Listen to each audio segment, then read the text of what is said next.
আসসালামু আলাইকুম সুপ্রিয় শিক্ষার্থীবৃন্দ, সবাইকে স্বাগতম জানাচ্ছি মেডিবির আজকের লেকচারে।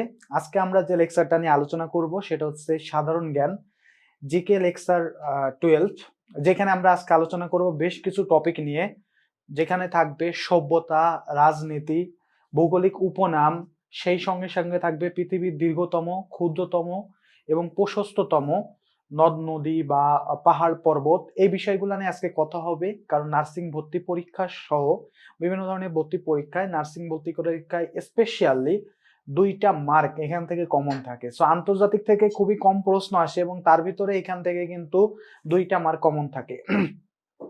সো তার ধারাবাহিকতায় আজকে আমরা এই ক্লাসটা নিব। So let's go. মেডিবির পক্ষ থেকে আবারও সবাইকে অনেক অনেক শুভেচ্ছা। তো আমি আপনাদের সাথে যুক্ত আছি মেডিবির জিকে ইনস্ট্রাক্টর মোহাম্মদ নাজমুল হাসান গাজী।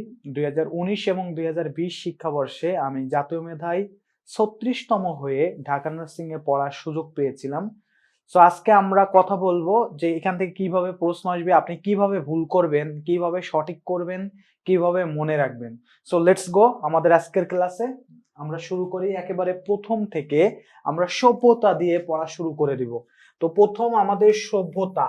সভ্যতা মিন্স হচ্ছে আজকে ধারাবাহিকভাবে আমরা যে মানুষ জাতির সৃষ্টি হয়েছে, আমি বাংলার মানুষ, আমাদের চারপাশে আমরা এত কিছু পেয়েছি, এগুলো বিজ্ঞানের যে অবদান, এই সব কিছু আসলে ধারাবাহিকভাবে একটা লং টার্ম প্রসেসের মধ্য দিয়ে আসছে।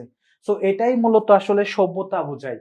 তো সভ্যতার ইতিহাসে সব থেকে প্রাচীন যে সভ্যতার কথা পাওয়া যায় তার নাম হচ্ছে মেসোপটেমিয়ার সভ্যতা, যেটাকে বলা হয়েছে মেসোপটেমিয়া সভ্যতা। এটা হচ্ছে সব থেকে প্রাচীন সভ্যতা।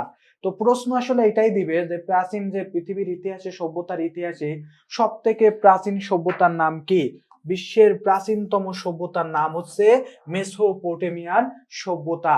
এই সভ্যতাটা গড়ে উঠেছিল খ্রিস্ট জন্মের আগে, যীশু খ্রিস্ট জন্মেরও 5000 বছর আগে। 5000 বছর আগে এই সভ্যতাটা গড়ে উঠেছিল এবং এই সভ্যতাটার কেন্দ্র ছিল ইরাকের টাইগ্রিস ও ইউফ্রেটিস নদীর উর্বর তীরবর্তী অঞ্চল, অর্থাৎ ইরাক, যেটাকে বলি আমরা পারস্য বলে থাকি। পারস্য, প্যারিস আর আছে পারস্যর মধ্যে কিন্তু তফাৎ আছে। প্যারিস মিন্স হচ্ছে ফ্রান্সের যে রাজধানী প্যারিস, আর পারস্য মানে হচ্ছে ইরাকের আরেকটা নাম হচ্ছে পারস্য। এর টাইগ্রিস, ইরাকে একটা নদী আছে টাইগ্রিস, আর ইউফ্রেটিক, এই দুইটা নদীর মাঝখানে যে উর্বর ভূমি, যেখানে আসলে ফসল ভালো জন্মায়, সেইখানে মেসোপটেমীয় সভ্যতার বিকাশ ঘটেছিল। এদের ভিন্ন ভিন্ন নাম থাকলেও একই ভূখণ্ডে গড়ে ওঠায় একত্রিতভাবে এই সভ্যতাকে বলা হয় মেসোপটেমীয় সভ্যতা। মেসোপটেমীয় হচ্ছে একটা গ্রিক শব্দ, এর অর্থ হচ্ছে দুই নদীর মধ্যবর্তী। কথাটা একটু মনে রাখতে হবে। মেসোপটেমীয় সভ্যতা অর্থ হচ্ছে দুই নদীর মধ্যবর্তী, অর্থাৎ টাইগ্রিস আর ইউফ্রেটিক, এই দুইটা নদীর মধ্যবর্তী হওয়ায় এটার নাম দেওয়া হয়েছিল মেসোপটেমীয় সভ্যতা। প্রশ্ন দিবে মেসোপটেমীয় সভ্যতা কোন নদীর তীরে অবস্থিত? মেসোপটেমীয় সভ্যতাটা গড়ে উঠেছিল ইউফ্রেটিক আর টাইগ্রিস নদীর তীরে। এরপরে আমাদের যে সভ্যতাটা আছে সেটাকে বলে সুমেরীয় সভ্যতা। সুমেরীয় সভ্যতা হচ্ছে মেসোপটেমিয়া সভ্যতারই একটা পার্ট। তো মেসোপটেমীয় সবচাইতে প্রাচীন সভ্যতা গড়ে তুলেছিল সুমেরীয়গণ। মেসোপটেমিয়ার সব থেকে প্রাচীন সভ্যতাটা গড়ে তুলেছিল সুমেরীয়গণ। সুমেরীয়দের আদিবাস ছিল এলামের পাহাড়ি অঞ্চলে। খ্রিস্টপূর্ব 4000 অব্দে এদের একটি শাখা মেসোপটেমিয়ার দক্ষিণে বসতি গড়ে তোলে। সভ্যতায় সুমেরীয়দের সব থেকে বড় অবদান হচ্ছে চাকা আবিষ্কার। আজকে আমরা যে গাড়ি ঘোড়া আমরা যে চলাচল করি, চাকা আবিষ্কার কিন্তু সব থেকে যুগান্তকারী একটা আবিষ্কার। এই যে আমরা চলাচল করি প্রত্যেকটা জায়গায়, গাড়ি ঘোড়া আছে, কত কি আছে, এই সব জায়গায় কিন্তু চাকা একটা অত্যাবশ্যকীয় জিনিস। তো সুমেরীয় সভ্যতায় সব থেকে গুরুত্বপূর্ণ এলিমেন্টসটা ছিল হচ্ছে চাকা আবিষ্কার। সো চাকাটা মনে রাখতে হবে, মাথার মধ্যে গেঁথে ফেলতে হবে। চাকা আবিষ্কার করছে কোন সভ্যতায় আবিষ্কৃত হয়েছে? সুমেরীয় সভ্যতায়। কত অব্দে এই সভ্যতাটা গড়ে উঠেছিল? 4000 খ্রিস্টপূর্বে। এই দুইটা পয়েন্ট খুব ভালো করে মাথার মধ্যে গেঁথে ফেলতে হবে। এরপর যে সভ্যতা আছে সেটাকে বলেছে ব্যাবিলনীয় সভ্যতা। এই ব্যাবিলনীয় সভ্যতা এটা গড়ে উঠেছিল সিরিয়ার মরুভূমি অঞ্চলে। সিরিয়ার যে মরুভূমি অঞ্চল আছে সেখানে আছে ব্যাবিলনীয় সভ্যতা গড়ে ওঠে। এটা আছে অ্যামেরাইট যে জাতি আছে তারা গড়ে তুলছিল। অ্যামেরাইট জাতি যে ব্যাবিলনীয় সভ্যতাটা গড়ে তোলে। খ্রিস্টপূর্ব 2050 সালে মেসোপটেমিয়া অঞ্চলে একটি নগর সভ্যতা গড়ে তোলে। ব্যাবিলনীয় সভ্যতার স্থপতি ছিল বিখ্যাত অ্যামেরাইট নেতা হাম্মুরাবি। তিনি প্রথম লিখিত আইনের প্রচলন করেন। এই যে হাম্মুরাবি, ইনি হচ্ছে প্রথম লিখিত আইনের, অর্থাৎ আইনে লেখা থাকবে কেউ যদি কাউকে হত্যা করলে 302 ধারা মোতাবেক, ওই যে বাংলাদেশের সিনেমায় বলে যে 302 ধারা মোতাবেক আপনাকে ফাঁসিতে ঝুলিয়ে হত্যাকাণ্ড দেওয়া হলো, মেরে ফেলানোর কথা বলবো বা দেখবে যে যাবজ্জীবন দিব। তো এটা কি ছিল? 302 নম্বর ধারা, এরকম আর কি। তো লিখিত আইনের প্রচলন করেন আছে ব্যাবিলনীয় সভ্যতায় হাম্মুরাবি। প্রথম লিখিত আইন প্রণেতা ছিলেন ব্যাবিলনীয় সভ্যতার স্থপতি হাম্মুরাবি। সো এটা একটু মনে রাখবেন, প্রথম লিখিত আইন প্রণেতা ছিলেন ব্যাবিলনীয় সভ্যতার হাম্মুরাবি। সো পয়েন্ট এখানে ডিফাইন্ড হয়ে গেল বা এখানে আমি আইডেন্টিফাই করে দিলাম ব্যাবিলনীয় সভ্যতা, এটার স্থপতি ছিল হচ্ছে হাম্মুরাবি। তিনি হচ্ছে প্রথম আছে লিখিত আইন প্রণেতা, এবং হাম্মুরাবিরা এটা ছিল হচ্ছে অ্যামেরাইট জাতি। তারা এটা প্রতিষ্ঠা করছিল সিরিয়ার মরুভূমিতে 2050 খ্রিস্টপূর্বে, অর্থাৎ খ্রিস্ট জন্মেরও 2050 বছর আগে। এরপরে আছে অ্যাসেরীয় সভ্যতা আছে ব্যাবিলন থেকে প্রায় 200 মাইল উত্তরে টাইগ্রিস নদীর তীরে আসুর নামে একটি সমৃদ্ধ শহর গড়ে ওঠে। অ্যাসিরীয়রা প্রথম বৃত্তকে 360 ডিগ্রিতে ভাগ করে। এই পয়েন্টটা গুরুত্বপূর্ণ। বৃত্তকে 360 ডিগ্রি অ্যাঙ্গেলে যে ভাগ করে, এটা কারা করছিল? অ্যাসিরীয়রা করছিল। এই পয়েন্টটা হচ্ছে আপনাদের জন্য সবচাইতে গুরুত্বপূর্ণ। তাহলে অ্যাসিরীয়রা প্রথম বৃত্তকে 360 ডিগ্রি অ্যাঙ্গেলে ভাগ করে। পৃথিবীকে সর্বপ্রথম তারা সর্বপ্রথম আছে অক্ষাংশে ও দ্রাঘিমাংশে ভাগ করছিল। তাহলে আজকে যে আমরা অক্ষাংশ রেখা, দ্রাঘিমাংশ রেখা পড়ে থাকি, এটা মূলত করছিল অ্যাসিরীয়রা। তাহলে অ্যাসিরীয়রাই মূলত বৃত্তকে 360 ডিগ্রি অ্যাঙ্গেলে ভাগ করছিল। অ্যাসিরীয়রাই মূলত আমাদের পৃথিবীকে দ্রাঘিমাংশ এবং অক্ষাংশ এই দুইটা রেখাতেও ভাগ করছিলেন। এবং এরপর আছে ক্যালডীয় সভ্যতা ব্যাবিলন শহরকে কেন্দ্র করে, যে ব্যাবিলনীয় যে সভ্যতাটা ছিল, সেই ব্যাবিলন শহরকে কেন্দ্র করে গড়ে ওঠায় ক্যালডীয় সভ্যতার ইতিহাসে নতুন ব্যাবিলনীয় সভ্যতা নামে পরিচিত। তাহলে এই ক্যালডীয় সভ্যতাটা বেসিক্যালি ব্যাবিলনীয় সভ্যতার ওই যে শহর, ওইখানেই গড়ে উঠছিল। যেহেতু এটা পরে গড়ে উঠছে বা নতুন ভাবে তৈরি হয়েছে, যার কারণে এটাকে বলা হয় নতুন ব্যাবিলনীয় সভ্যতা। ক্যালিডীয় সভ্যতার স্থপতি ছিলেন সম্রাট লেবুচা ডনেজার। এত কিছুর দরকার নাই, বাস একটা জিনিস মনে রাখবেন, ব্যাবিলনীয় স্বর্ণ উদ্যান, যেটাকে পৃথিবীর সপ্তাচার্যের একটা ধরা হয়, এই ব্যাবিলনের স্বর্ণ উদ্যান, এটার স্থপতি বা এটা তৈরি হয়েছে ক্যালিডীয় সভ্যতায়। এই পয়েন্টটা খুব গুরুত্বপূর্ণ। ব্যাবিলনের শূন্য উদ্যান নেচারের সময় নির্মাণ করা হয়। এটা ছিল হচ্ছে পৃথিবীর সপ্তাচার্যের একটা গুরুত্বপূর্ণ জিনিস, এবং এটা তৈরি করছে ক্যালডীয় সভ্যতারা তৈরি করে গিয়েছে। সো ব্যাবিলনের শূন্য উদ্যান প্রাচীন পৃথিবীর সপ্তাচার্যের একটি। ক্যালডীয়রাই প্রথম সপ্তাহকে 7 দিনে ভাগ করেন। এই যে পৃথিবীতে আমরা বর্তমানে শনি, রবি, সোম, মঙ্গল, বুধ, বৃহস্পতি, শুক্র 7 দিন ভাগ করে পড়াশোনা করি, এই কাজটা প্রথমে করছিল কিন্তু ক্যালডীয়রাই। সো ক্যালডীয়রাই প্রথম পৃথিবীর যে আমাদের যে সময়টা আছে বা সপ্তাহ, এটাকে 7 দিনে ভাগ করছিলেন সর্বপ্রথম ক্যালডীয়রাই। সো এই পয়েন্টটাও সুন্দর করে মনে রাখবেন। সো ক্যালডীয় থেকে দুইটা পয়েন্ট আমি আপনাদেরকে বলছি, একে হচ্ছে ব্যাবিলনীয় শূন্য উদ্যান, এটা হচ্ছে ক্যালডীয়রা, আর দ্বিতীয়ত হচ্ছে সপ্তাহে যে 7 দিন, এটাও ক্যালডীয়রা। এই দুইটা পয়েন্ট মাথার মধ্যে গেঁথে ফেলেন, এই দুইটা পয়েন্ট লাগবে। ওকে, এরপরের পয়েন্টে যাই, দেখি কি আছে। এরপরে যে সভ্যতাটা আছে সেটা হচ্ছে প্রাচীন মিশরীয় সভ্যতা। এই যে সভ্যতা, এটা গড়ে উঠেছিল হচ্ছে মিশরের নগর সভ্যতা গড়ে উঠেছিল খ্রিস্টপূর্ব 5000 বছর অব্দে। নীল নদকে কেন্দ্র করে মিশরে এই সভ্যতা গড়ে ওঠে। এই যে নীল নদ, পৃথিবীর সব থেকে বড় নদ হচ্ছে বা নদী হচ্ছে নীল নদ। এই নীল নদকে কেন্দ্র করে যে সভ্যতা গড়ে উঠেছিল সেটাকে বলা হয়েছে মিশরীয় সভ্যতা। গ্রিক ইতিহাসবিদ বা ইতিহাসের জনক আছে হেরোদোটাস, মিশরকে বলেছিল নীল নদের দান। মিশরকে কি নামে অভিহিত করেছিল? নীল নদের দান হিসেবে। সো এই পয়েন্টটা মনে রাখতে হবে। ইতিহাসের জনক বলা হয় হেরোদোটাসকে। হেরোদোটাস বলেছিল মিশর হচ্ছে নীল নদের দান। এই পয়েন্টটা মনে রাখতে হবে। এখন আমরা একটু লিখন পদ্ধতি সম্পর্কে একটু জানবো। সো আমরা বেইল পদ্ধতি থেকে কিন্তু প্রশ্ন অলরেডি আসছে যে বেইল পদ্ধতি মূলত কাদের জন্য লেখা হয়। ব্রেইল পদ্ধতি মূলত লেখা হয় যারা হচ্ছে কানা অর্থাৎ হচ্ছে বলা যায় যে দৃষ্টি প্রতিবন্ধী তাদের জন্য ব্রেইল পদ্ধতিটা লেখা হয়। এই টপিক না আগের বার বললাম সেমটাই আবার আসছে, পয়েন্টের মধ্যে আসছে কিন্তু আলাদা। আমরা ভাবতেছি আবার আগের স্লাইডে পড়াচ্ছি না কাছে লিখছি। এরপরে আমরা যেটা দেখবো লিখন পদ্ধতির উদ্ভাবন। লিখন পদ্ধতির উদ্ভাবনের মধ্যে প্রথম যেটা আছে, যে টপিকটা আছে সেটা দেখি। অক্ষর ভিত্তিক মিশরীয় চিত্রশিল্পীকে বলা হয় অক্ষর ভিত্তিক, অক্ষর দিয়ে তারা চিত্রশিল্প তৈরি করত, এটাকে বলা হয় হায়ারোগ্লিফিক। হায়ারোগ্লিফিক এটাকে কি বলা হয়? হায়ারোগ্লিফিক। হায়ারোগ্লিফিক অর্থ হচ্ছে পবিত্র লিপি। সো এই পয়েন্ট আসলে এত বেশি গুরুত্বপূর্ণ না। অক্ষর ভিত্তিক যে শিল্প এটাকে বলা হয় হায়ারোগ্লিফিক। এই পয়েন্টটাই জাস্ট শুধু মাথার মধ্যে রাখতে হবে। ওকে, এরপর আমরা চলে যাচ্ছি, দেখি এরপর কোন সভ্যতা আছে। আমাদের সভ্যতা আছে সিন্ধু সভ্যতা, খুবই গুরুত্বপূর্ণ। এই সিন্ধু সভ্যতা আমাদের কাছাকাছি, আমাদের যে পাকিস্তান ভারতবর্ষের সভ্যতাগুলোর মধ্যে সিন্ধু সভ্যতাটা আছে সব থেকে ইম্পর্টেন্ট, এবং এই সভ্যতাটা ভারতবর্ষে গড়ে উঠেছিল।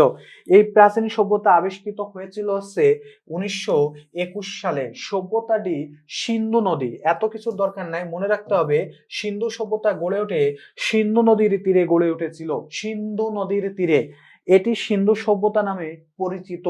দ্রাবিড় জাতি এই সভ্যতা গড়ে তুলেছেন বলে মনে করা হয়। সো যদি কেউ প্রশ্ন করে যে সিন্ধু সভ্যতা গড়ে তুলছিল কোন জাতি, সঠিক উত্তরটা দিয়ে দিবেন এইভাবে, দ্রাবিড় জাতি সিন্ধু সভ্যতা গড়ে তুলেছিল। হরপ্পা নগরীটি গড়ে উঠেছিল সিন্ধু উপনদীর রাভির তীরে। এটি অবস্থিত বর্তমানে কোথায় অবস্থিত এটা একটু লাগবে। সিন্ধু সভ্যতাটা মূলত অবস্থিত পাকিস্তানের পাঞ্জাব প্রদেশে। পাকিস্তানের পাঞ্জাব প্রদেশে সিন্ধু সভ্যতা গড়ে উঠছে। বর্তমানে এটা আছে পাকিস্তানের পাঞ্জাবে পড়ছে।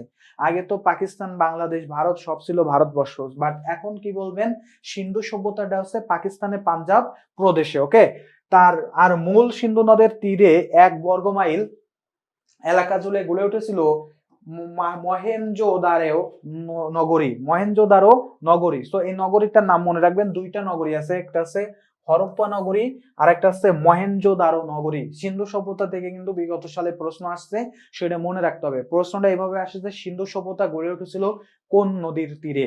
সিন্ধু সভ্যতা গড়ে উঠেছিল সিন্ধু নদীর তীরে। সিন্ধু সভ্যতা এটা বর্তমানে পাঞ্জাব প্রদেশে, পাকিস্তানের পাঞ্জাব প্রদেশে অবস্থিত। ভারতের পাঞ্জাব না কিন্তু, আবার ভুলে যায় না, ভারতের পাঞ্জাব না, এটা কিসের?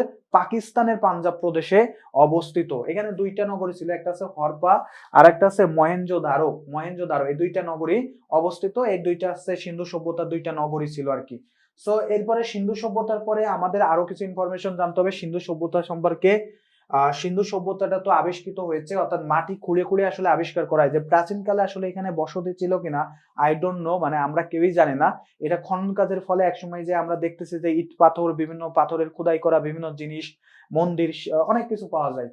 সো এটা আবিষ্কৃত হয়েছিল 1921 সালে। সো 1922 সালে পাকিস্তানের লারকানা জেলায় মাটি খুঁড়ে আবিষ্কার করা হয় মহেঞ্জোদারো নগরীর ধ্বংসাবশেষ। দুইটা নগরীর মধ্যে হরপা পাইছে 1921 সালে, মহেঞ্জোদারো পাইছে 1922 সালে। সিন্ধু সভ্যতার আবিষ্কারক জন মার্শাল, দয়ারাম সাহনী ও রাখাল দাস বন্দ্যোপাধ্যায়।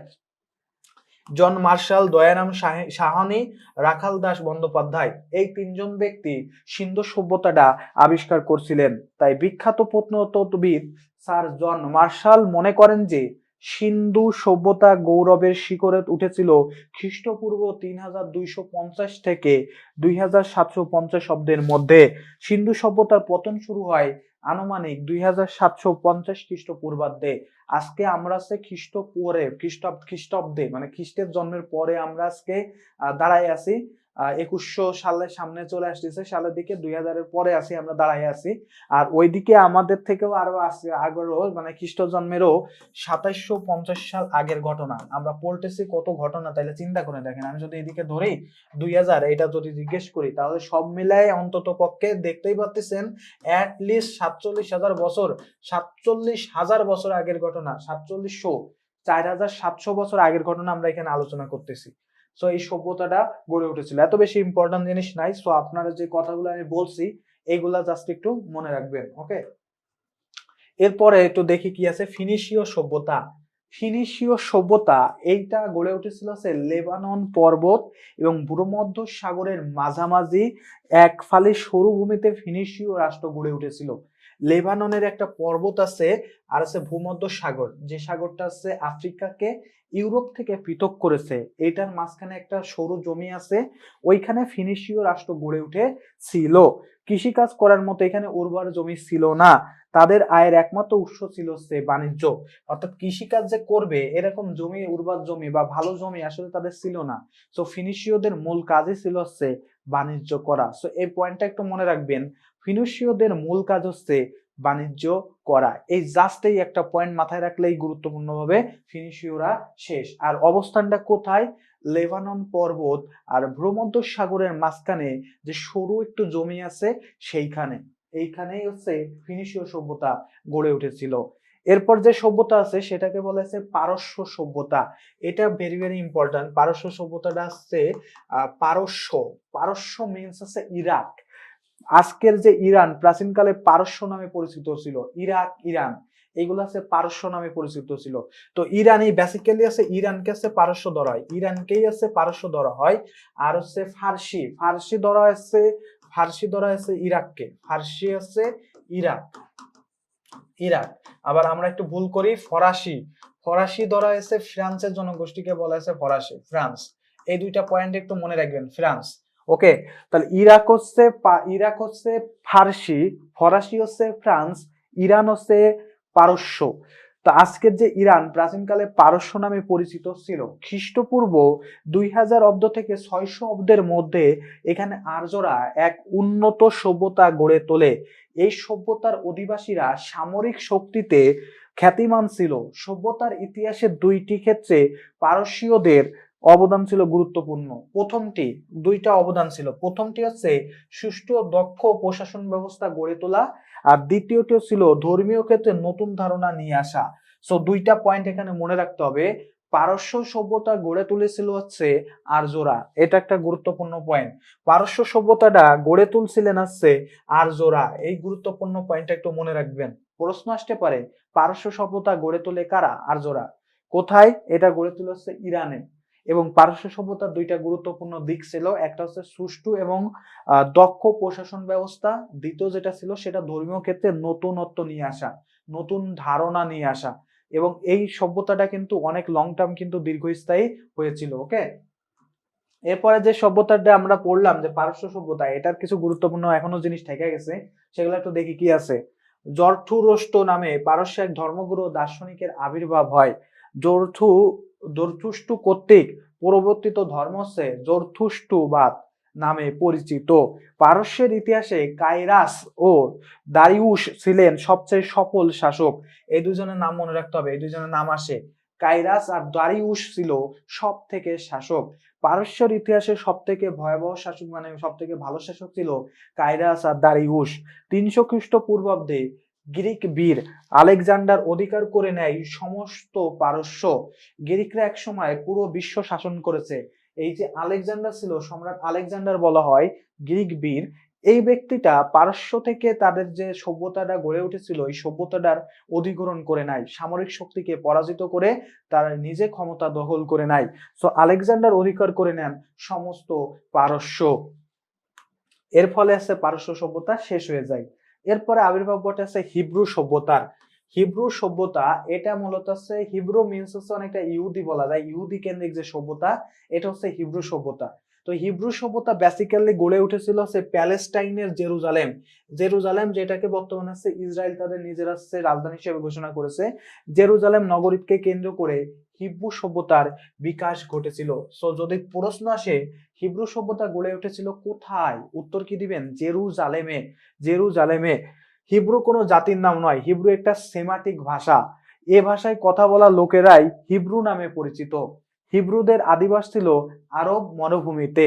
বর্তমান ইসরায়েলের অধিবাসীরা হিব্রুদের বংশধর। যে বললাম না হিব্রু মিন্স হচ্ছে অনেকটা ইহুদি, ইসরায়েলের যে অধিবাসী আছে সবই তো ইহুদি।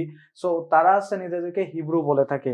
হিব্রুরা তাদের অবদানের পুরোটাই রেখেছে ধর্মীয় ক্ষেত্রে, তাদের অবদানের সবচাইতে বেশি রাখছে কিসে? সবই রাখছে ধর্মীয় ক্ষেত্রে। হিব্রুরা সর্বপ্রথম একেশ্বরবাদের কথা ব্যাপকভাবে প্রচার করে, অর্থাৎ এক আল্লাহ আছে, এক অদ্বিতীয়, এবং আল্লাহ হচ্ছে, আল্লাহর কোনো দুই নাই, আল্লাহ হচ্ছে এক এবং অদ্বিতীয়।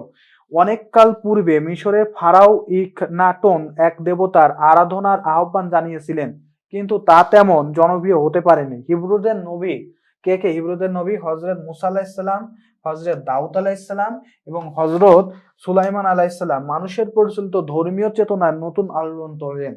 অর্থাৎ এই যে নবীগুলা ছিলেন আমাদের, হজরত মুসা আলাইহিসসালাম, হজরত দাউদ আলাইহিসসালাম, হজরত সুলাইমান আলাইহিসসালাম, তারা ছিলেন হচ্ছে হিব্রু, অর্থাৎ ইহুদিদের যে নবী।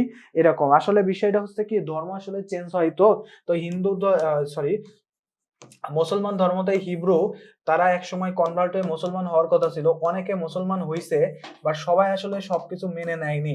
তারা আগের সেই ধ্যান ধারণা নিয়ে পড়ে আছে, তারাই হচ্ছে মূলত হিব্রু সম্প্রদায় হয়ে পড়ে আছে। সো আমাদের এত বেশি জানার দরকার নাই, আমরা একটা জিনিসই মনে রাখবো, হিব্রুদের যে সভ্যতা, এটা গড়ে উঠেছিল হচ্ছে জেরুজালেমে, যেটা বর্তমানে আছে ইসরায়েল রাষ্ট্রের সৃষ্টি হয়েছে, সেখানকার আদিবাসীরা আছে হিব্রু সম্প্রদায়ের। এই দুইটা পয়েন্ট মনে রাখলেই হবে। এরপরে আমাদের যে সভ্যতাটা গড়ে ওঠে সেটা হচ্ছে প্রাচীন চৈনিক সভ্যতা। তো পৃথিবী তো একটা বিশাল জায়গা, বিশাল এলাকা। তো এইখানে এত বড় একটা দেশে, এত বড় একটা পৃথিবীতে, এইখানে একটা সভ্যতা হবে, এখানে একটা সভ্যতা হবে, এখানে একটা সভ্যতা হবে, এখানে একটা হবে, এখানে একটা হবে, এরকম সভ্যতা যে গড়ে উঠবে এটা তো স্বাভাবিক একটা নিয়ম। সো সেই একইভাবে চীনে, ওই চীন তো মোটামুটি মধ্যপ্রাচ্য, তো মধ্যপ্রাচ্য, চীন তো চীনের আসছে যে সভ্যতা গড়ে ওঠে সেটা হচ্ছে চৈনিক সভ্যতা বলা হয়, বা প্রাচীন চৈনিক সভ্যতা। তো তিনটি অঞ্চলে প্রাচীন চৈনিক সভ্যতা বেড়ে উঠতে থাকে। প্রথমটি হুয়াংহো একটা নদী আছে, হুয়াংহো পিট নদীর তীরে গড়ে ওঠে। দ্বিতীয়টি গড়ে উঠেছে ইয়াং জেকিয়াং নদীর তীরে। আর তৃতীয়টি গড়ে উঠেছিল দক্ষিণ চীনে গড়ে উঠেছিল, বাট এত বেশি ইম্পর্টেন্ট না, চীন সভ্যতা অত বেশি ইম্পর্টেন্ট না। এরপর আছে দর্শন মোটামুটি চর্চা শুরু হয়েছিল অনেক আগে থেকে। দর্শনের জনক বলা হয় কিন্তু সক্রেটিসকে। শ্রেষ্ঠ দার্শনিক ছিলেন আছে সক্রেটিস, এবং তিনি ছিলেন হচ্ছে গ্রিসের আছে তার জন্মগ্রহণ হয়, সো গ্রিসের নাগরিক, সো তাই বলা যায়। সো চীনের যে দর্শন আছে সেগুলো আমরা একটু দেখি। এক একজনের আসলে ফিলোসফি বা দর্শন এক এক রকম থাকে। আমি একটা চিন্তা করতেছি, আপনি একরকম চিন্তা করতেছেন, আরেকজন আরেক রকম চিন্তা করতেছে। সো এক একজনের দর্শন কিন্তু আসলে এক এক রকম হয়। তো প্রাচীনতম দার্শনিক ছিলেন, দর্শনের সব থেকে প্রাচীনতম দার্শনিক ছিলেন লাউত সে। তার মতবাদের নাম ছিল তাওবাদ। তার মতবাদের নাম কি ছিল? তাওবাদ। চীনের ইতিহাসে সবচাইতে প্রভাবশালী দার্শনিক ছিলেন কনফুসিয়াস 4 ভাগ চেলা এলো। তো কনফুসিয়াস ছিল চীনের দর্শনের সব থেকে প্রাচীন, সব থেকে পাওয়ারফুল, সব থেকে প্রভাবশালী ব্যক্তি কনফুসিয়াস। খ্রিস্টপূর্ব 206 সালে তার দর্শনে চীনে ধর্মে পরিণত হয়। অর্থাৎ আসলে কি, এক একজন এক এক রকম ধর্মমত প্রচলন করে। সো সেই ধর্মমতে অনেকে আবার বিশ্বাসী হয়ে ওঠে। সো এরকম বিশ্বাসী হয়ে উঠলে তখন মনে করেন যে আমার যে ধর্মমত বা আমার আসলে চিন্তা চেতনায় যখন কেউ বিশ্বাসী হয়ে যাচ্ছে, লাখ লাখ মানুষ যখন আমার ধর্মমতে বা আমার আসলে বিশ্বাসী হচ্ছে, তখন আমার পাওয়ার কিন্তু বেড়ে যাচ্ছে। সো কনফুসিয়াসের যে দর্শন, এটা সবাই মোটামুটি চীনের ওই সময় জনগণরা সবাই মেনে নিয়েছিল, যার কারণে কনফুসিয়াস অনেক বেশি পাওয়ারফুল হয়ে ওঠে। সো এখান থেকে প্রশ্ন যেটা আসবে, দর্শনের সব থেকে প্রাচীন দার্শনিক ছিলেন লাউত সে, তার মতবাদ ছিল হচ্ছে তাওবাদ, এবং চীনের সবচেয়ে প্রভাবশালী দার্শনিক ছিলেন কনফুসিয়াস। এই দুইটা পয়েন্ট একটু মনে রাখবেন। এরপর আছে ইজিয়ান সভ্যতা। এটা হচ্ছে গ্রিস ও এশিয়া মাইনরকে পৃথক করেছে ইজিয়ান সাগর। এই ইজিয়ান সাগর জুড়ে ছিল ছোট বড় অনেক দ্বীপ। এই ইজিয়ান সাগরের দ্বীপমালা ও এশিয়া মাইনরের উপকূলে একটি উন্নত নগর সভ্যতা গড়ে উঠেছিল। অর্থাৎ আমি যেটা বলতে চাচ্ছি সেটা হচ্ছে যে সাগর ছিল, সাগরের মধ্যে তো আসলে অনেক দ্বীপ থাকে। এই দ্বীপগুলো এবং উপকূলে, এশিয়া মাইনরের উপকূলের যে সভ্যতাটা গড়ে উঠেছিল সেটাই হচ্ছে মূলত ইজিয়ান সভ্যতা নামে পরিচিত। ইতিহাসে এই সভ্যতা গড়ে উঠেছিল, ইতিহাসে সভ্যতা ইজিয়ান সভ্যতা নামে পরিচিত। গ্রিসের সভ্যতা গড়ে তোলার প্রস্তুতি পর্ব ছিল এই সভ্যতা। গ্রিসে যে সভ্যতা গড়ে উঠবে, এটা ছোঁয়া মূলত লাগছিল ইজিয়ান সভ্যতা থেকে। ইজিয়ান সভ্যতা গড়ে ওঠার পর এখান থেকে ধারাবাহিকভাবে পরবর্তীতে গ্রিসের সভ্যতা গড়ে ওঠে। সো ইজিয়ান সভ্যতার পতন ঘটে বা শেষ হয়ে যায় সেটা হচ্ছে 1200 খ্রিস্টপূর্বের দিকে। সো আমরা আসলে এখান থেকে জাস্ট শুধু পজিশনটা একটু মনে রাখবো, কোথায় পজিশন। এরপরে যেটা আছে সেটা হচ্ছে গ্রিক সভ্যতা। পৃথিবীর ইতিহাসে এটা খুবই গুরুত্বপূর্ণ একটা জায়গা দখল করে আছে। ইতিহাসের বা জ্ঞান বিজ্ঞানের অগ্রগতিতে, দর্শন শাস্ত্রের অগ্রগতিতে গ্রিক সভ্যতা খুব গুরুত্বপূর্ণ একটা জায়গা দখল করে আছে। গ্রিক ও গ্রিস শব্দ দুটি যথাক্রমে জাতি ও দেশ। আমরা গ্রিক বলি, গ্রিক মিনস হচ্ছে তারা হচ্ছে জাতি, গ্রিক হচ্ছে জাতি আর গ্রিস হচ্ছে দেশ। গ্রিক সভ্যতায় অনেকগুলা ছোট ছোট নগর রাষ্ট্র গড়ে উঠেছিল। গ্রিসকে গণতন্ত্রের সূতিকাগার বলা হয়ে থাকে। আধুনিক গণতন্ত্রের সূতিকাগার ইংল্যান্ড, বাট গণতন্ত্রের সূতিকাগার হচ্ছে গ্রিস। গ্রিসের ভৌগোলিক পরিবেশ ছিল একটু ভিন্ন ধরনের। এই অঞ্চলে অনেকগুলো পাহাড় দাঁড়িয়ে ছিল, ফলে ক্ষুদ্র ক্ষুদ্র বেশ কয়েকটি অঞ্চলে ভাগ হয়ে যায় দেশটি। এই ছোট ছোট দেশগুলোর নাম রাখা হয় নগর রাষ্ট্র। ছোট ছোট দেশগুলোর নাম ছিল নগর রাষ্ট্র। এখন আমরা আসলে মনে রাখার কিছু ভালো একটা ট্রিক্স এখানে আছে, একটু দেখি। গণতন্ত্রের সূতিকাগার হচ্ছে গ্রিস। প্রাচীনতম গণতন্ত্র প্রচলিত ছিল যুক্তরাজ্যে। সর্ববৃহৎ গণতান্ত্রিক দেশ হচ্ছে ভারত। সো গণতন্ত্র নিয়ে কনফিউশন আর নাই, কারণ এখান থেকে আমরা মনে রাখতে পারবো। গণতন্ত্র নিয়ে কনফিউশনের মধ্যে পড়ে যায়। প্রথম কথা, গণতন্ত্রের সূতিকাগার বলা হয় গ্রিসকে। প্রাচীনতম গণতান্ত্রিক দেশ হচ্ছে যুক্তরাজ্য বা ইংল্যান্ড। সর্ববৃহৎ গণতান্ত্রিক দেশ হচ্ছে ভারত। সো গণতন্ত্র নিয়ে আর কোনো কথা নাই, গণতন্ত্র কনসেপ্ট ক্লিয়ার। ওকে, এরপরে যে পয়েন্ট আছে সেখানে যাই, সেটা হলো আমাদের যে গ্রিস সভ্যতার মধ্যে আরো কিছু জিনিস এখনো থেকে গেছে, সেগুলো এখন পড়বো। এদের মধ্যে নেতৃত্ব স্থানে ছিল স্পার্টা এবং অ্যাথেন্স। স্পার্টা ছিল একটি সামরিক নগর রাষ্ট্র, অর্থাৎ ওই যে নগর রাষ্ট্র সৃষ্টি হয়েছে ছোট ছোট, এগুলোর মধ্যে সব থেকে বৃহত্তম ছিল দুইটা, স্পার্টা ও অ্যাথেন্স। স্পার্টা ছিল একটি সামরিক নগর রাষ্ট্র। রাষ্ট্রনেতারা ছিল স্বৈরাচারী। পক্ষান্তরে প্রতিবেশী অ্যাথেন্স ছিল গণতান্ত্রিক রাষ্ট্র। রাষ্ট্র পরিচালনায় জনগণের অংশগ্রহণের অধিকার থাকলে সে ব্যবস্থাকে বলে গণতন্ত্র। প্রাচীন পৃথিবীতে অ্যাথেন্সই সর্বপ্রথম গণতন্ত্রের সূচনা করে। রাষ্ট্র পরিচালনায় তখন দুটি সংসদ ছিল। গোত্র প্রধানদের নিয়ে গড়া সংসদকে বলা হতো অ্যারিওগেপকাস ও সাধারণ নাগরিকদের সমিতিকে বলা হতো এক্লেসিয়া। অ্যাথেন্সে চূড়ান্তভাবে গণতন্ত্র প্রতিষ্ঠা করেন পেরিক্লিস। পেরিক্লিস অ্যাথেন্সের ক্ষমতায় আসেন 460 খ্রিস্টাব্দে। এশিয়া মাইনরের প্রথম লোহা আবিষ্কৃত হয়। এশিয়া মাইনরে প্রথম লোহা আবিষ্কৃত হয় গ্রিক সভ্যতায়। জাস্ট এই পয়েন্টটা মনে রাখবেন, বাকি কিছু আর পড়ার দরকার নাই। জাস্ট এই পয়েন্টটা একটু মনে রাখলেই হবে। এরপরে আমরা দেখব যে গ্রিক সভ্যতার পরে আছে পেলোপনেসীয় যুদ্ধ। এখন দুইটা প্রণালী, দুইজন মানুষ যদি একসাথে থাকে, দুইটা ভিন্ন প্রকৃতির মানুষ যদি একসাথে থাকে, তো তাদের মধ্যে যে যুদ্ধ বাঁধবে এটা একটা চিরন্তন বিষয়। তো স্পার্টো সেটা ছিল স্বৈরাচার। স্পার্টো কি ছিল? স্বৈরাচার। তো স্বৈরাচার মানে তারা তাদের ইচ্ছা মতো সবকিছু করতো। স্বৈরাচার, তারা তার ইচ্ছে মতো সবকিছু করতো। আর অ্যাথেন্স ছিল গণতান্ত্রিক। সো এরা একটু মোটামুটি ভদ্র ছেলে, ভদ্র মানুষ। সো ভদ্র মানুষের সাথে খারাপ মানুষ থাকলে, ভালো করতেছো দেখলে তো আর বসে থাকবে না, তার তো একটু খারাপ লাগবেই। উভয় দেশে একে অন্যের শত্রু ছিল। এথেন্স তার বন্ধু রাষ্ট্রগুলাকে নিয়ে একটি জোট গঠন করে। এর নাম হয়েছে পেলোপনেসীয় লীগ নামে পরিচিত। ওই যে বর্তমানে যেমন আছে ন্যাটো ফ্যাটো আছে, তেমন আর কি পেলোপনেসীয় লীগ নামে একটা লীগ তৈরি করে। 460 থেকে 404 খ্রিস্টপূর্বাব্দ পর্যন্ত মোট 3বার যুদ্ধ হয়। এ যুদ্ধে চূড়ান্ত ভাবে পতন ঘটে অ্যাথেন্সের। স্বৈরাচারের সাথে পায়রে ওঠেনি, না পায়রে ওঠা একেবারে শেষ। অ্যাথেন্সের একেবারে চূড়ান্ত লেভেলের পতন ঘটে। বেশি যুদ্ধ করতে গেছে, সে মতো আমেরিকার মতো ন্যাটো গঠন করছে, পরে ঠিকই কিন্তু বাস খেয়ে গেছে। ওকে, সো এরপরে যে সভ্যতাটা আছে সেটা হচ্ছে আমাদের ভৌগোলিক অবস্থান। আমরা এখন ভৌগোলিক অবস্থান দেখব।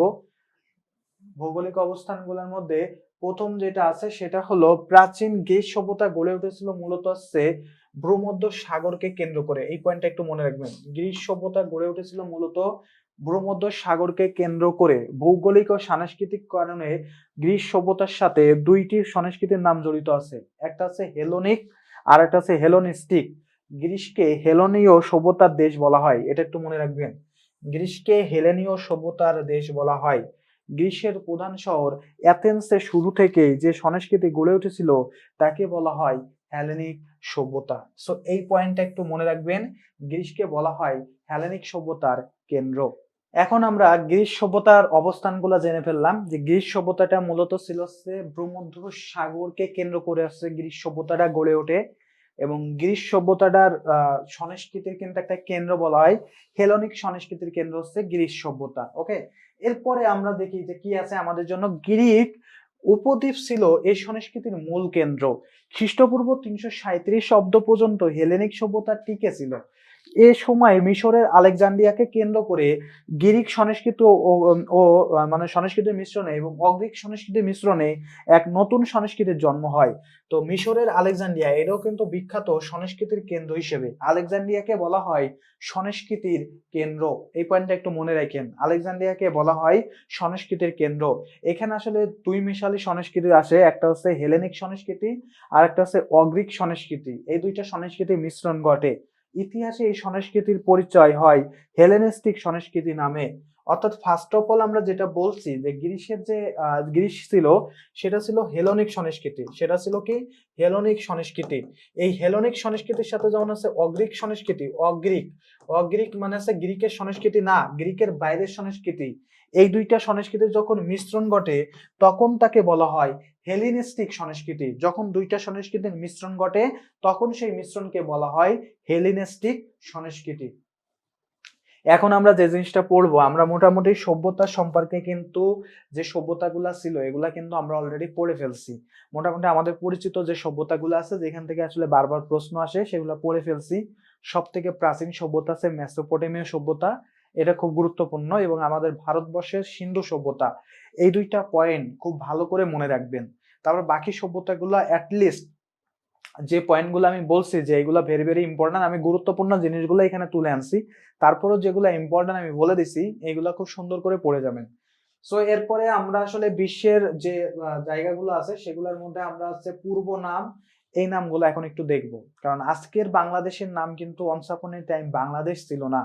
এই বাংলাদেশের নাম ছিল আগে বঙ্গ, আগে বাংলা ইত্যাদি নামে কিন্তু ডাকা হইতো। সো আমাদের পৃথিবীর বিভিন্ন দেশেরও কিন্তু বেশ কিছু উপনাম আছে। সো তার ভিতর থেকে আসলে গুরুত্বপূর্ণ কোনগুলা সেইগুলা এখানে তুলে ধরেছি আপনাদের যেগুলো পরীক্ষা আসার মতো।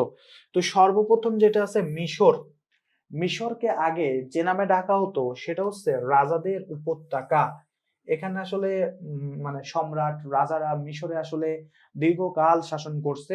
সো ওই জায়গাটা আসলে একটা উপত্যকার মতো ছিল যেখানে রাজারা থাকতো, এই জন্য রাজাদের উপত্যকা হিসেবে এটাকে ডাকা হয়। এরপর আছে ইরান। ইরানের পূর্ব নাম ছিল হচ্ছে পারস্য, এটাকে পারস্য নামে ডাকা হয়। এরপর আছে ইরাক। ইরাক যেটা হচ্ছে সাদ্দামের দেশ, ইরাক, ইরাককে ডাকা হয় মেসোপটেমিয়া হিসেবে। এরপর আছে ইস্তাম্বুল। ইস্তাম্বুলকে ডাকা হয় মূলত কনস্টান্টিনোপাল, কনস্টান্টিনোপাল হিসেবে, যেটা আছে তুরস্কের আরেকটা নাম বলা হয়। কনস্টান্টিনোপাল হিসেবে ডাকা হয় ইস্তাম্বুলকে। এবং ইস্তাম্বুল শহরটা ইউরোপ এবং এশিয়া দুই দেশের মাঝখানে অবস্থিত।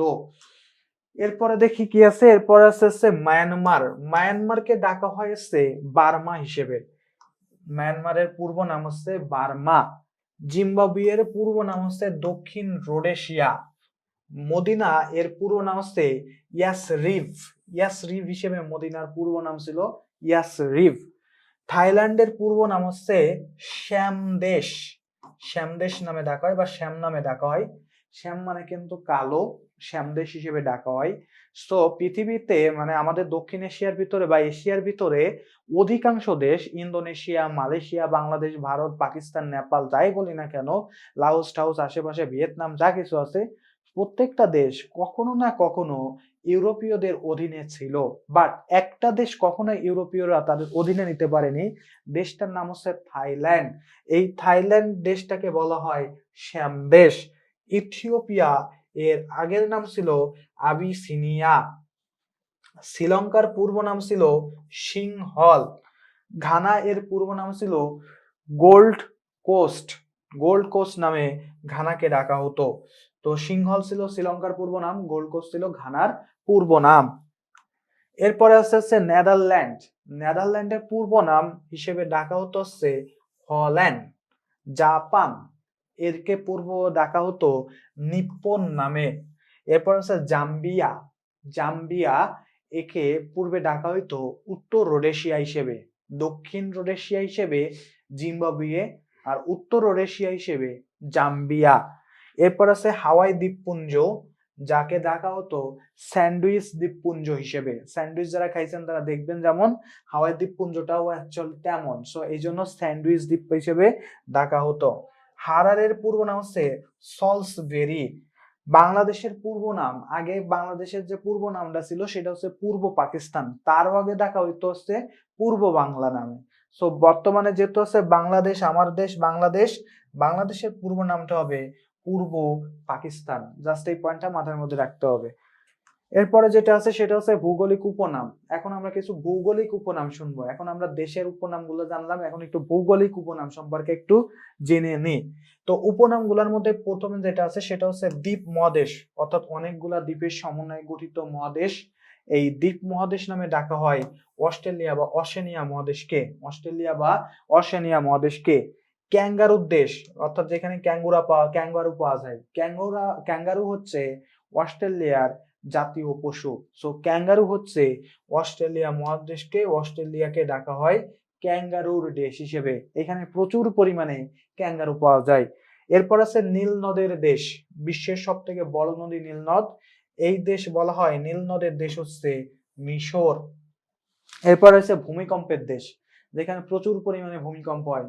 সূর্য উদয়ের দেশ, এই দুইটা দেশের নামই হচ্ছে জাপান। সো ভূমিকম্পের দেশের নাম হবে কি? জাপান। এই পয়েন্টটা সুন্দর করে মনে রাখতে হবে, এটা কিন্তু পরীক্ষা আসে।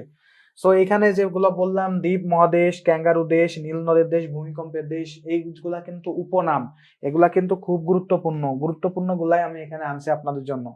এরপর দেখেন সূর্যোদয়ের দেশ, আমি আগেই বলছি সূর্যোদয়ের দেশ হচ্ছে জাপান। জাপানকে আরেকটা নামেও ডাকা হয় প্রাচ্যের গ্রেট ব্রিটেন। প্রাচ্যের গ্রেট ব্রিটেন, অর্থাৎ আসলে গ্রেট ব্রিটেন তো আসলে ইউরোপীয় দেশ, গ্রেট ব্রিটেন মানে হচ্ছে ইংল্যান্ড। তো প্রাচ্যের বলতে কি ইউরোপের দেশটাকে আমাদের এই এশিয়ার কার সাথে তুলনা করা হয়, তার সাথে আসলে কম্পেয়ার করা হচ্ছে, তার উপর ডিপেন্ডেবল। তো প্রাচ্যের গ্রেট ব্রিটেন বলে ডাকা হয়েছে জাপানকে। বাজারের শহর, অর্থাৎ অনেক বাজার টাজার আছে, এই জন্য একে বাজারের শহর বলা হয় কায়রোকে।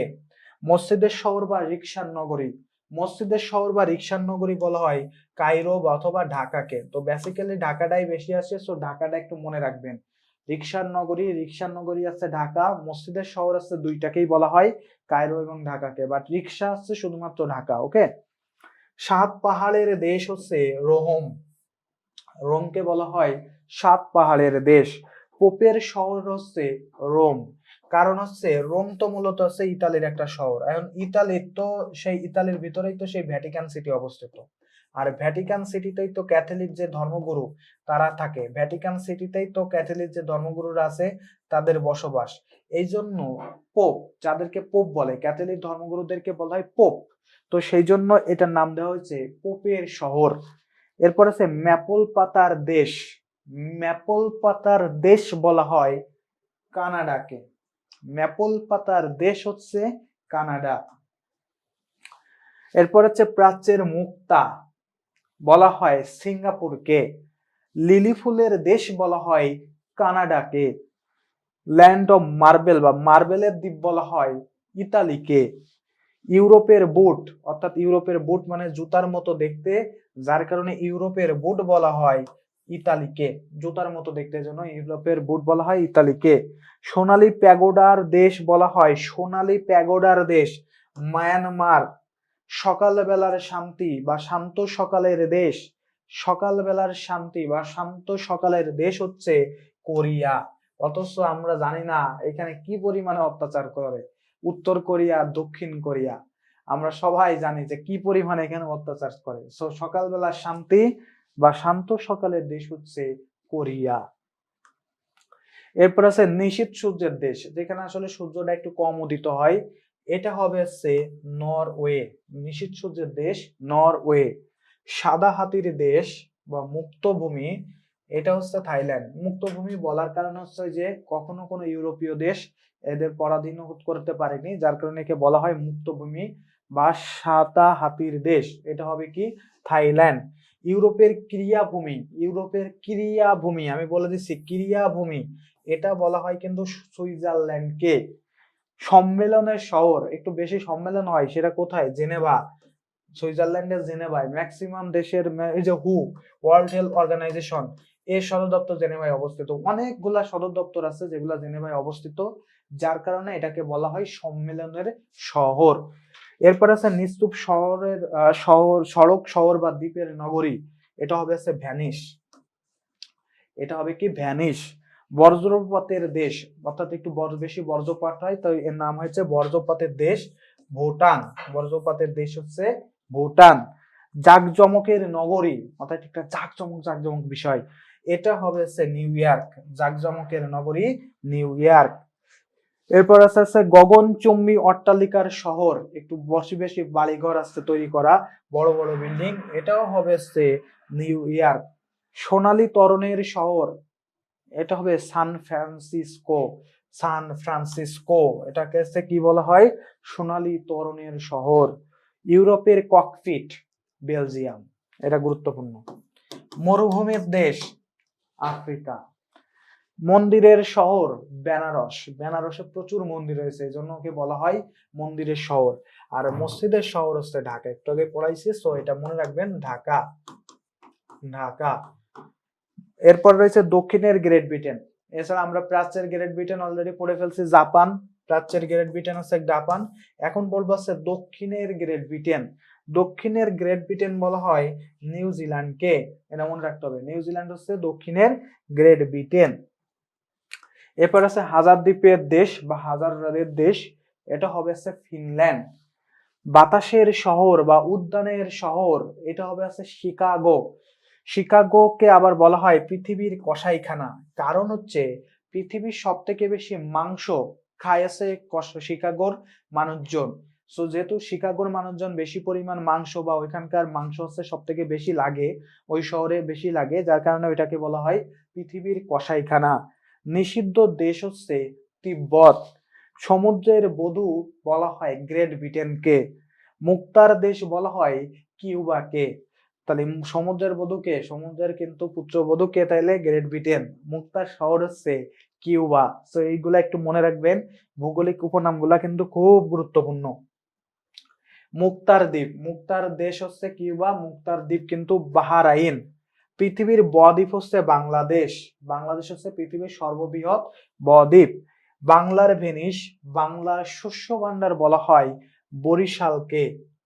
ট্যাক্সির নগরী বলা হয় মেক্সিকোকে। পৃথিবীর স্বাদ বলা হয় পামির মালভূমিকে। এই উপনামগুলো কিন্তু খুব গুরুত্বপূর্ণ। পামির মালভূমি হচ্ছে পৃথিবীর স্বাদ, ট্যাক্সির নগরী মেক্সিকো, বাংলার শস্য ভান্ডার বারিশাল বা বরিশাল। ঠিক আছে, পৃথিবীর বদ্বীপ বাংলাদেশ।